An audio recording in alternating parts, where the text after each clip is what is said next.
দেখা যায় দৈনন্দিন প্রতিদিনে আমাদের ডিমের চাহিদা থেকেই থাকে। ডিমটাকে আমরা নানানভাবে খেয়ে থাকি। তেমনি আমি আজকে একটা রেসিপি তৈরি করব, চলুন শেয়ার করছি। এর জন্য আমি পেঁয়াজ, কাঁচামরিচ, একটু লবণ দিয়ে ৫ টা ডিম ফেটিয়ে নেব। আপনারা আপনাদের প্রয়োজন মতো ডিম নিয়ে নেবেন। আপনার বাসায় জনসংখ্যা যেরকম ওই অনুযায়ী। তারপরে আমি এখানে ডিমটাকে খুব ভালোভাবে ফেটিয়ে নেব, কারণ ভালো করে ফেটলে ডিমটা খুব ভালোভাবে ফুলে উঠবে। এরপর আমি একটা টিফিন বাটিতে একটু তেল ব্রাশ করে নেব, আর এই ডিমটাকে আমি ভাপে সিদ্ধ করে নেব।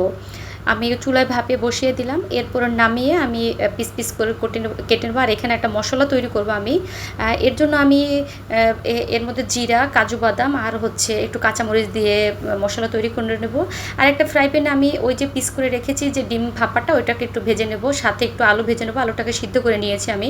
এরপর ওই তেলের মধ্যে আমি একটু ফোড়ন দিব। ফোড়নের জন্য আমি গরম মশলা, জিরা, তেজপাতা দিব। তারপরে পেঁয়াজ দিয়ে একটু নাড়াচাড়া করে আমি এখানে টমেটো বাটা, পেঁয়াজ বাটা, আদা রসুন বাটা, হালকা হলুদের গুঁড়া, মরিচের গুঁড়া, জিরার গুঁড়া, ধনিয়ার গুঁড়া সব কিছু দিয়ে খুব ভালোভাবে একটু কষিয়ে নেব।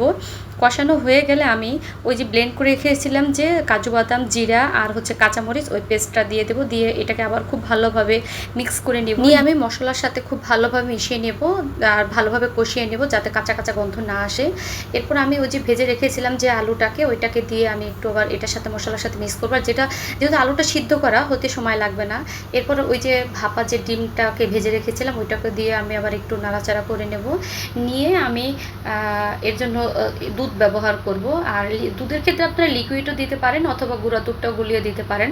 এরপর কিছুটা সময় আমি রান্না করব। আর এখানে আমি ঝোলের জন্য তো দুধটাই দিব, আর কিছু দিব না। আর এখানে আমি লবণ আর টেস্টের জন্য একটু চিনি দেব, দিয়ে আমি কিছুটা সময় রান্না করব। আর নামানোর আগে আমি এখানে জিরার গুঁড়া দিয়ে নামিয়ে নেব।